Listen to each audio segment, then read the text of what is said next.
Have you guys ever wondered what fuel system was in this car since the beginning a couple years ago? Welcome to part 2 of our 1500 horsepower fuel system install on our 1997 Mitsubishi Eclipse GSX. On our last video, we installed our fuel cell and a basic rundown of our entire fuel system that's going to be capable of up to 1500 horsepower. The secret sauce to this 1500 horsepower fuel system is this beautiful piece of artwork. I mean the radium surge tank, which consists of 3 Walbro 450 fuel pumps that's going to be feeding our aluminum rod 4G63. But this is for the next video. In today's video, we're going to be disassembling our entire fuel system from front to back, pretty much from the gas tank all the way up to the engine, removing everything. So we're going to be reviewing every part that supported this vehicle up to 700 horsepower and getting it ready for our fuel system install. So if you want a fuel system that's going to handle 700 horsepower, 1000 horsepower, 1500 horsepower, you're going to want to watch the rest of these videos. So go ahead and hit that subscribe button because we have a lot going on in the next couple uploads. And don't forget about that little notification bell. You're gonna wanna hit that too. So let's get into it. Step 1, floor jack. Do not hit the Supra. Always use jack stands. A typical DSM on jack stands.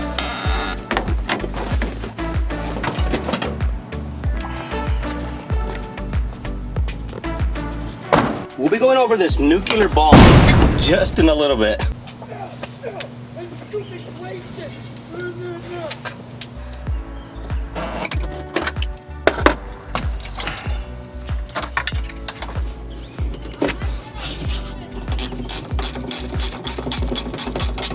After the filler neck and vent tube is disconnected, then we can go ahead and disconnect our drive shaft and drop it down. Then we can go ahead and take off the fuel tank. And if you guys are wondering, the rear diff is from a 1995 Mitsubishi Eclipse GSX. It's the BFH, which is the LSD rear end. So this is like the best stock rear diff you can get for a DSM.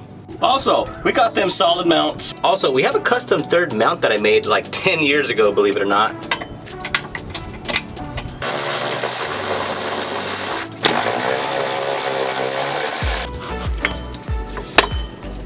Next up are these 2 straps, and they're held in with 4 bolts on each corner.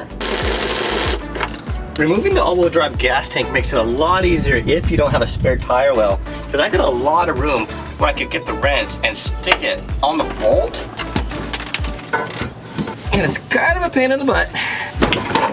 There you go. Got it.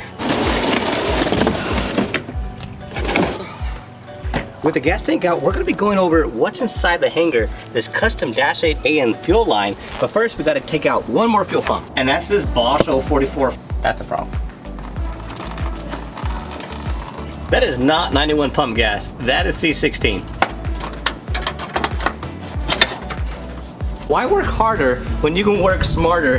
Best way to take out gas of a fuel tank is with a jumper pack. So let's go over the fuel pumps that I've been using on this GSX to make over 700 horsepower. Now in the past couple of videos, I've been saying I've been using a Walbro 255. As a matter of fact, I'm not. I actually swapped out the Walbro 255 for a different fuel pump, and this is it. A D-Chex Works 400 fuel pump.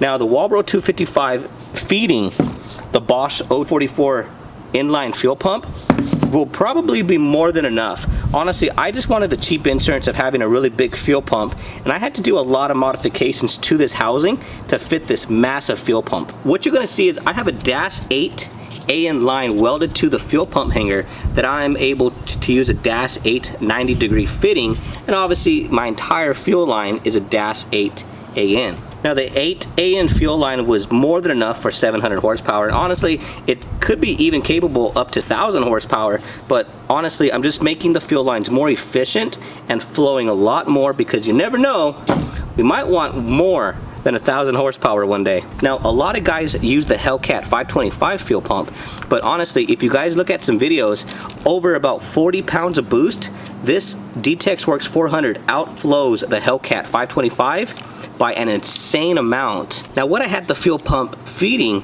was this massive, huge, external inline Bosch 044 fuel pump. Now these fuel pumps are rated up to almost 700 plus horsepower, and they do a perfect, great job. They're a little bit loud and noisy, but they definitely get the job done. Now this fuel pump is what we're going to be using to feed from the fuel cell to the surge tank, because obviously we already have it and it's more than enough, to be honest. Now let's get on to the fuel lines and the fuel filter. Now I have the fuel filter mounted in the stock location, which is way in the depths of hell down there. So we're going to have to take off the upper intercooler piping.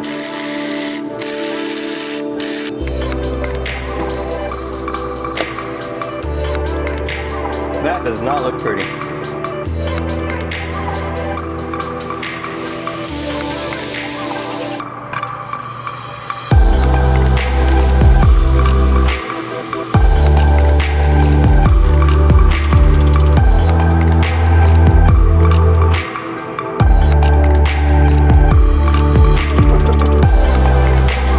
I never realized how small my fuel lines were until I started taking them off.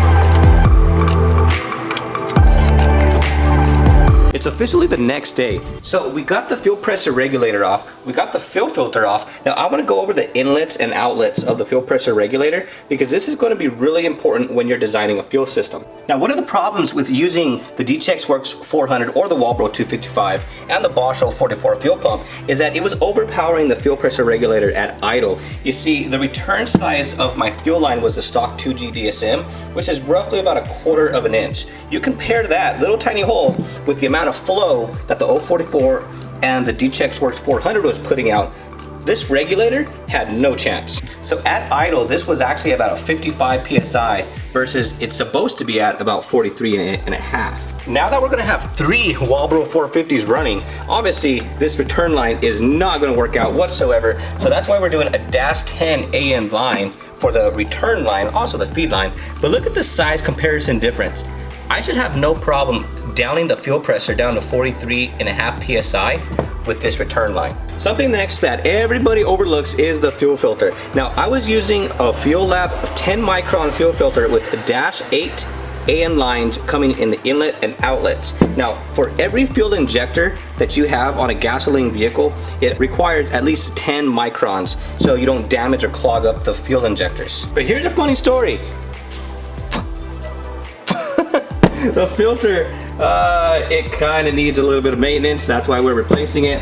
And we're actually replacing it, believe it or not, with some knockoff fuel filters off Amazon. Now, it's the exact same housing. It's just, we're gonna be upgrading the filters to an aeromotive. That's like a little cheat in life. So the pre-filter for the surge tank is gonna be using 100 microns. Now, the fuel filter that's gonna be right before the fuel injectors are gonna be a 10 micron. And obviously, it's also going to be this beautiful filter from Aeromotive. Now just check out this custom welding on this hanger, which is perfect for a -8 AN line. Had no leaks whatsoever. It supported up to 700 horsepower, this fuel system. But honestly, 1500 sounds a lot better. And this fuel line is so much better than this ridiculous puny pipsqueak looking thing. Now that the hard part's done, you guys, which is pretty much removing everything from the fuel system, now we can finally start installing the surge tank, installing the fuel lines, and getting everything ready for our 97 GSX. Best way to modify a vehicle is just to completely strip it down to nothing. And that's what we did with the fuel system, is stripped it down to nothing where there's nothing left, and then we can rebuild exactly how we want it, place everything where we want it, and we're not binded to how the factory system was. I hope you guys enjoyed seeing what the fuel system on this car was, because obviously you guys watch the videos, you see the races, you see all the fun stuff we do with this car. So to know what kind of fuel system was in this car for the last 4 years, that's pretty cool to find out, and I hope you guys enjoyed all of it. In the next video, we're going to be installing the surge tank, how exactly to wire it up, how to install the fuel pumps and the miscellaneous lines, and also we're going to be going over how to install the AN line. So if you guys haven't already, hit that subscribe button. Don't forget to put on the notification bell, because you're going to want to watch the rest of the series. I'm going to try to be as detailed as possible, and hopefully you guys get a good understanding of what a 700 horsepower fuel system looks like and what a massive 1500 horsepower fuel system looks like as well. We're going to be keeping the fuel pressure regulator, but obviously swapping out the lines for -10. The same thing with the 044 we're going to be feeding the surge tank with. We are definitely keeping our Magnus fuel rail. Now what's attached to it is some off-brand 2150cc injectors, believe it or not. So I'll catch you in the next one. Later.